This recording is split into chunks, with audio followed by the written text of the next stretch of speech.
राम, जिनके नाम का तो पवित्र अक्षर जो सिया वाले राम कहलाते हैं। अपने सिया के बड़े प्यारे थे राम, इसीलिए जानकी के राम कहलाते हैं।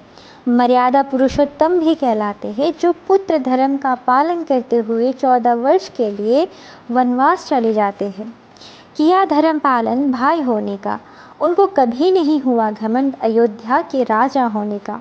सुग्रीव, विभीषण और हनुमान जैसे मित्र राम के मित्र धर्म का भी पालन न छोड़े। राम नहीं तो सीता माता के लिए जो कोई नहीं कर पाया था, भरी राज्य के सामने सिर्फ धनुष को तोड़े। आते आते शत्रु धर्म तक पहुँचे। रावण का भी युद्ध मर्यादा अनुसार ही किया गया।